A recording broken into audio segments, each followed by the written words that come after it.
अस्सलाम वालेकुम। इस वीडियो में हम स्टार्ट करेंगे केपीके के 8 क्लास का मैथ्स जो कि नया कोर्स आया है। हम फर्स्ट चैप्टर से स्टार्ट करते हैं जो कि अप्रोक्सीमेशन और एस्टिमेशन के नाम से स्टार्ट हैं। अप्रोक्सीमेशन और एस्टिमेशन दोनों तकरीबन सेम टर्म कंसीडर किए जाते हैं। इसको अगर हम आसान लफ्ज़ों में बयान करना चाहें तो इसको हम राउंडिंग ऑफ का वर्ड इस्तेमाल करते हैं।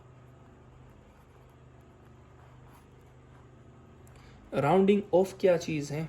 हमारे पास होल नंबर्स हैं, हमारे पास डेसिमल नंबर्स हैं,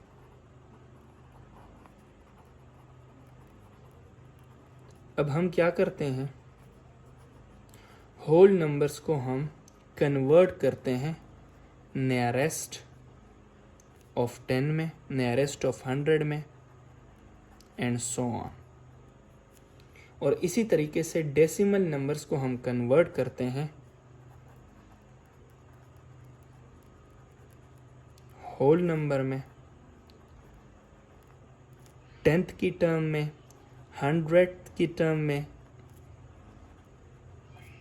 और इसी तरह जाते जाए। अप्रोक्सीमेशन और एस्टिमेशन दोनों तकरीबन सेम टर्म कंसीडर किए जाते हैं। अगर हम आसान लफ्ज़ों में बयान करना चाहें तो इसको हम राउंडिंग ऑफ का टर्म इस्तेमाल करते हैं।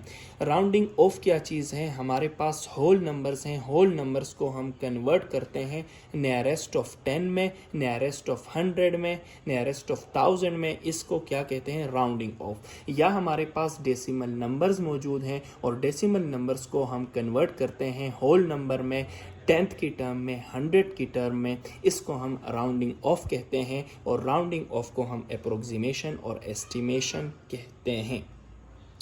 अब इस प्रोसेस में, राउंडिंग ऑफ के प्रोसेस में हमारे पास एक एरर आता है और उस एरर को हम कहते हैं अप्रोक्सीमेशन एरर।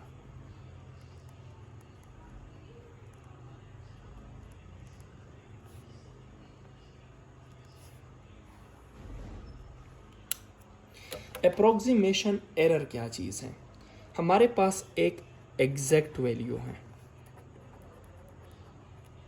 और एक हमारे पास अप्रोक्सीमेटेड वैल्यू है।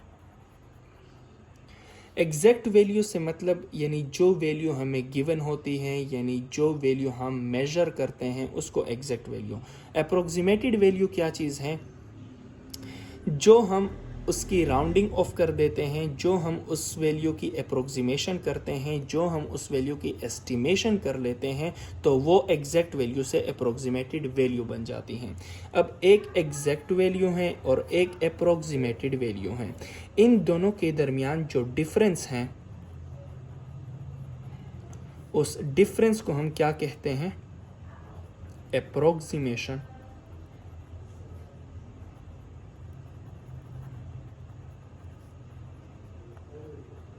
अप्रोक्सीमेशन एरर कहते हैं।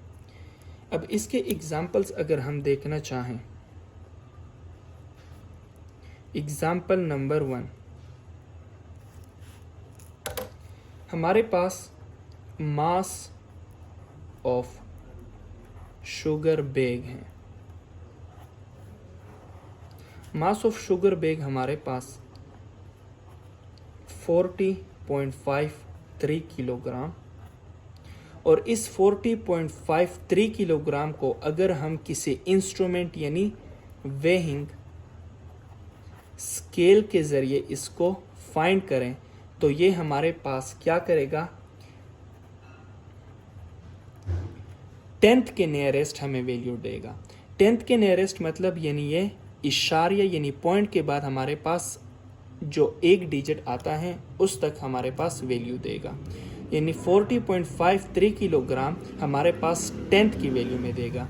तो इसकी हम अगर राउंडिंग ऑफ करें यानी वही स्केल के अगर हम इसको मेजर करना चाहें तो वो हमारे पास 40.5 किलोग्राम आएगी। अब ये हमारे पास क्या हुई? अप्रॉक्सीमेटेड वैल्यू हुई और ये हमारे पास एक्चुअल वैल्यू हुई, और इन दोनों के दरमियान जो डिफरेंस होगा उस डिफरेंस को हम अप्रॉक्सीमेशन एरर कहेंगे। अब इन दोनों के दरमियान जो डिफरेंस हैं वो 0.03 हैं। अब इस 0.03 को हम अप्रॉक्सीमेशन एरर कहते हैं। इसी तरीके से अगर हम एग्जाम्पल नंबर 2 की तरफ जाना चाहें तो हमारे पास इलेक्ट्रिक वायर हैं। इलेक्ट्रिक वायर की लेंथ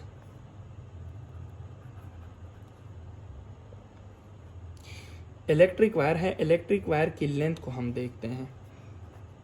हमारे पास 25.82 मीटर इसकी एक्चुअल लेंथ है, लेकिन हम मेजरिंग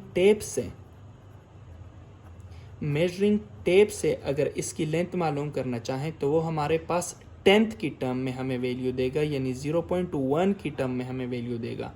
तो इसकी वैल्यू कितनी बन जाएगी, यानी राउंडिंग ऑफ करें तो 25.8 मीटर बनती है। अब ये हमारे पास एक्चुअल वैल्यू हैं, ये हमारे पास अप्रोक्सीमेटेड वैल्यू हैं, राउंडिंग ऑफ वैल्यू हैं, एस्टिमेटेड वैल्यू हैं, और इन दोनों के दरमियान जो डिफरेंस होगा उस डिफरेंस को हम अप्रोक्सीमेशन एरर कहते हैं, और इस एरर इन दोनों के दरमियान जो अप्रोक्सीमेशन एरर हैं वो 0.02 मीटर हैं।